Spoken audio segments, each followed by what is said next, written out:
Hey, what's going on, guys? Gdoggcasey here with my buddy Matt. Going to be bringing you some more StarCraft 2 action in the Chobo Team League.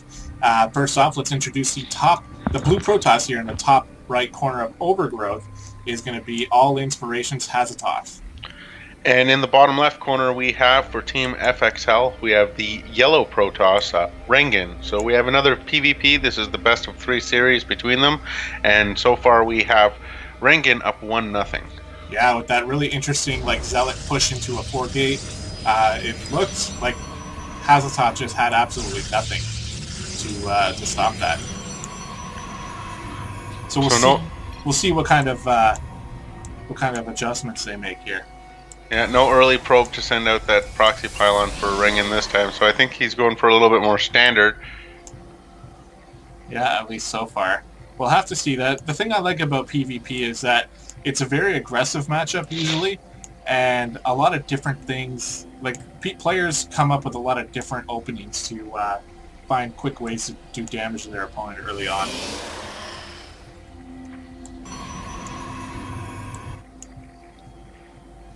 So no gateway going down for Hazatoth.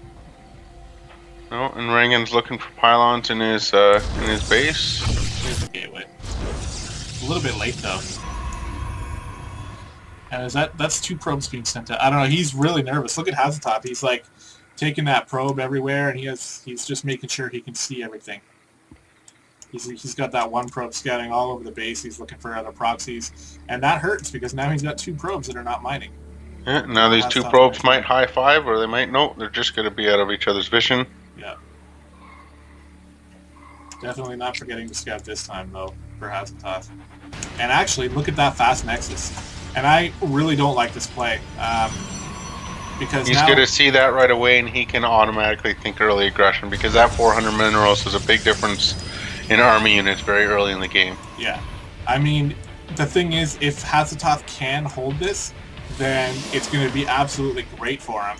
But if he can't, well, then he loses, right? So that's pretty much what we're looking at here. Yeah, so the response for Rengen's either going to be aggression and get out real quick, or drop a second, and I don't see him dropping a second, so... That's a cannon going down. He's got a forge, and he's going for this really awkward kind of forge fast expand. Against a Protoss, which I don't know how successful that's going to be. Yeah, I'm interested to see, though. He is going to start building that wall. He doesn't... That's his first gateway going down now. He's literally doing a full-fledged forge fast expand. And finally getting his first gas as well. Yeah, so he can probably start, because he's going to get once that gateway's done, he's going to put the core down, and he's going to want to be able to get that warp gate out. But I don't know, man. This is interesting, because now we got 2 more, or a Twilight Council going down for the yellow Protoss here has Rengen. Now that tells me that he's going to go for some Dark Templar play going on here. It could be Dark Templar. Another thing. Oh, look at that. He's being nice to that probe. He's letting it sit there, and not anymore. It could be Dark Templar, or it could be... Because I would say Dark Templar is a bad choice with the cannon here. That has detection. I think he's going to go for Blink, to blink over the wall with an Observer. And you're right. There it is. Yeah. I wouldn't be surprised if he drops down a Robo Bay to get an Observer, or he'll just bring his Mothership Core with him. This is... I don't see this going well for Hazatoth, to be honest, but we'll have to see here. I'm interested.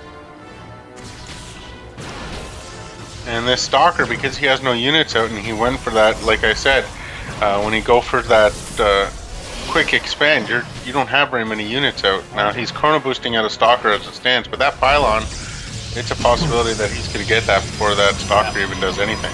Yeah, and Hazatoth knows that, so he's dropping down a second one to back it up. That pylon is going to go down. Not a very well thought out plan by Hazatoth here, I have to say. I'm not trying to be... harsh or anything, but a forge fast expand against a pro, this is why that doesn't work. And now that Stalker's going to see that proxy pylon, I think, after chasing away this other Stalker, but... I don't think he saw it. No, he didn't see it. That Mothership Core better not get too close, though, because... yeah, he needs that for the blink to work. Yeah. He needs that high ground, yeah. Yeah. And here come the Stalkers, and he's only got 2 gateways off of this. He is building a 3rd. And Blink is just about done, so that attack is going to start. It's going to come right now. And we got to give props to Rengen for picking the exact strategy to counter this. I really like it. Now, in terms of income here, we have a lot more probes for Hazatoth, and this is the thing, right? Like, if he can hold this off, he's going to be way ahead if this attack doesn't do anything. But I have a hard time. Look at this. Yeah, they're getting in position here, and Hazatoth has no idea. I think he's starting to get an idea now. Bam, Blink. 7 stalkers in your main. Now what are you going to do? Yeah. And just avoided all those cannons, and he's just going to... Well, he's got the Nexus firing away, but the pulling of the probe. And he can even blink micro his stalkers as well, so... Just taking out all those workers. There goes his worker advantage. Yeah, exactly. And now, who cares that you have 2 bases? Now, that Immortal actually is going to do some damage here. But we got to focus that down, and that's what Rengen is doing. And, you know, he might clean this up, but there's just going to be more stalkers to follow up here. Yep. Just stay out of range, wait for that Nexus cannon to finish off. Or don't even wait, I guess. Just go right in. He's got to stop that Robo-Bait from building another Immortal.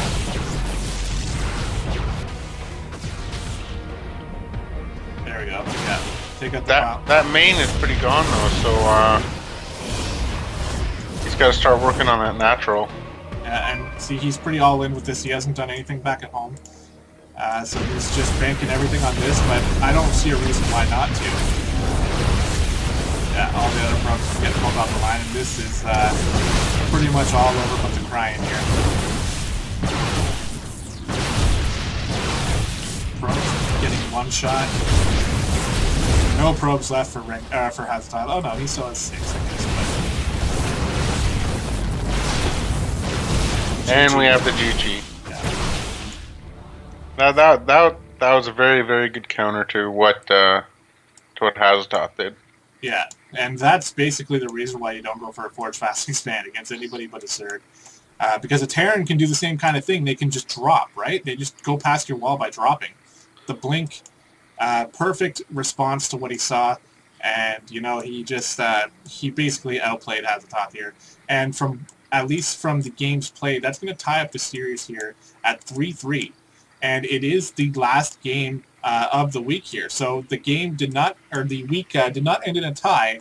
I will have another short video out to follow this one to explain what happened, and we'll be done with week 1. Thanks for watching, everyone.